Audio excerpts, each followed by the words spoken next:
बेटा है, ऐसे कई अनगिनत बॉर्डरों से उज्बेकिस्तान की लड़कियां आए दिन पकड़ाती हैं, जिनका कि कहीं ना कहीं भारतीय लिंक होता है और नेपाल में भी लिंक होता है, एक नेक्सस काम करता है। ये हम शूट करते हुए जा सकते हैं यहाँ पे?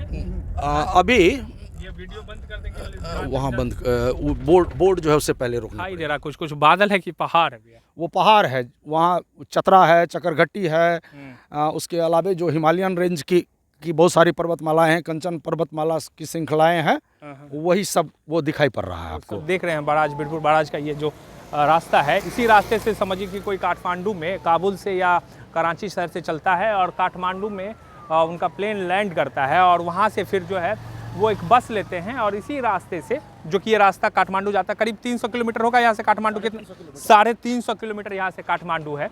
और काठमांडू में वो रात में बस पे बैठता है और आसानी से सुबह यहाँ पहुँचता है। और यहाँ से हम मान लीजिए कि रास्ते में हम कहीं उतर गए भैया, ठीक है, बीच में हम कहीं उतर गए, चेहरा मोड़ा हमारा सेम है, सब कुछ एक जैसा ही है, हम उतर गए और हम आराम से जो है इस तरह के बस में, देख लीजिए ये जो बस आप देख रहे हैं, इसी तरह के बस में वो सफ़र करेगी। ये इसमें से कई सारे काठमांडू, जो ये बस भी काठमांडू धारान काठमांडू जा रही है, ये देखिए ये भी चकरबिटा काठमांडू है, धारान काठमांडू, ये सारी बसें जो है धारान और मतलब काठमांडू के लिए फ्रिक्वेंटली बस यहाँ से चलते रहती है।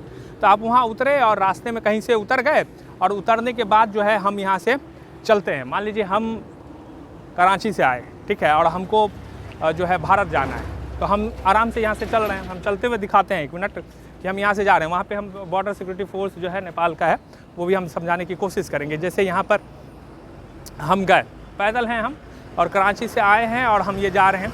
इस तरफ आप देखिए कि विराटनगर, नारायण घाट, पोखरा और गोरखाली जो ये है, ये नेपाल सिक्योरिटी फोर्स जो है सप्तकोशी बराज है, यहाँ से हम उतरे और ये ठीक हमारे सामने देख रहे हैं कि नेपाल की पुलिस है। और ये हम क्रॉस करते हुए इस रास्ते से आगे बढ़ेंगे और इस रास्ते से आगे बढ़ते हुए सीधा जो है ये जो इस तरफ आप रास्ता देख रहे हैं, ये रास्ता सीधा इस तरफ विराटनगर की तरफ चला जाता है। और फिर हम इधर से आगे बढ़े और बढ़ते हुए सीधा इस रास्ते से चल रहे हैं और आगे फिर हम आपको दिखाएंगे कि किस तरीके से आगे बढ़ते हुए हम सीधा भारत में प्रवेश कर जाएंगे। हमारी मंशा अगर गलत होगी तो हम बड़ी आसानी से, आप देखिए कि भारत से हम अगर नेपाल में आना चाहे तो आसानी से आ जाएंगे। भैया ये तो हुआ कि मान लीजिए हम कराची से चले और हम पहुंच गए भारत, अब से महज यहाँ से आधा किलोमीटर दूर भारत है। तो इसके लिए तो मान लीजिए मुख्य सड़कें जो भी है उस पर मान लीजिए एसएसबी का चेक पोस्ट है, एपीएफ के जवान नेपाल की ओर से रहते हैं, लेकिन इसके अलावा भी कई अनेक रास्ते हैं, कच्चे पक्के पगडंडियाँ, जिस होकर मान लीजिए रोज़ सैकड़ों की संख्या में लोगों का आवाजाही एक दूसरे देश में होता है। और जिस पगडंडियों के रास्ते ही लोग खाद हो, किराना सामान हो, कपड़े हो, ऐसे कई तरह के इलीगल व्यापार भी करते हैं लोग। ये लोग जो जांच कर रहे हैं भैया, उधर हम दिखाना चाहेंगे कि ये जो जांच कर रहे हैं वहाँ पे नेपाल की पुलिस, वो क्या जांच करते हैं? वो एक्चुअली वो ट्रैफिक पुलिस हैं। अच्छा, बेसिकली वो ट्रैफिक पुलिस है। वो ट्रैफिक से रिलेटेड चीज़ें वो चेक करते हैं, उसके अदरवाइज वो कोई चीज़ चेक नहीं करते। बेसिकली नेपाल के जो सीमा सुरक्षा बल है उनके द्वारा कहाँ जांच की जाती है? वो जो नेपाल का टेरिटरी, जहाँ पर नेपाल का टेरिटरी खत्म होता है, वहीं पर एपीएफ का कैंप है, उसका चेक पोस्ट है। तो वहीं जिन पर उनको शंका होती है तो वहाँ वो उसको डिटेन करते हैं या चेक करते हैं। यहाँ तो फिलहाल ऐसा कुछ नहीं है, कोई चेक पोस्ट नहीं है एपीएफ का।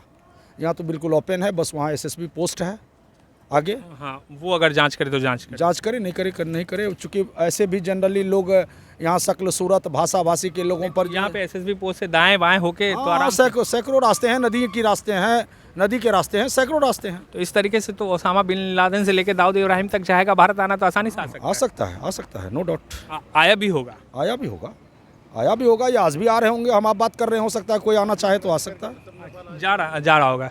तो मान लीजिए कि मैंने इसलिए बोला कि दाऊद इब्राहिम अगर चाहे भारत आना तो कितनी आसानी से, हालांकि हमारे इंटेलिजेंस पे ये कोई सवाल नहीं है, हमारा रॉ या हमारी जो भारतीय इंटेलिजेंस है वो काफ़ी एक्टिव रहते हैं, लेकिन सवाल ये है कि अगर वो आते होंगे, हम तो ग्राउंड पे हैं, ग्राउंड जीरो पे हैं भैया, हम तो सच दिखा रहे हैं, यहाँ तो हमें तो कोई नहीं रोक रहा है, तो मतलब मान लीजिए मेरे शक्ल सूरत का आदमी तो पाकिस्तान में भी पाया जा सकता है। बिल्कुल तो वो तो आ सकता है आराम से। हाँ, बिल्कुल आ सकता है उसको कोई। हाँ, और ऐसे कई देश के नागरिक यहाँ आए हैं जो पकड़ में भी आए हैं। ऐसा थोड़ी है कि मान लीजिए आज तक कोई विदेशी नागरिक यहाँ आया ही नहीं या पकड़ाया ही नहीं। तो ये चीज़ें हैं।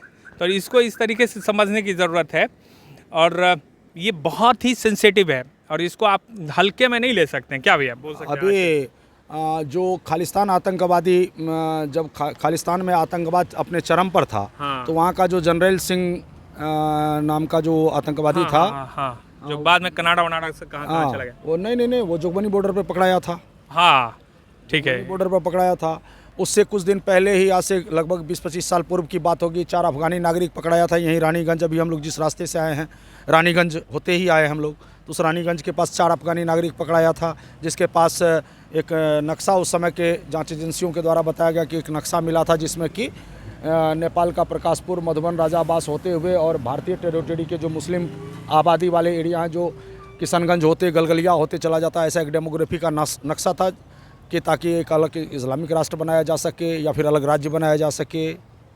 तो ये कोई नई बात नहीं है। नई बात नहीं है। तो ये बहुत ही एक बारीक और इम्पॉर्टेंट जो इशू है वो हम आपको दिखा रहे थे। आगे भी बहुत तस्वीरें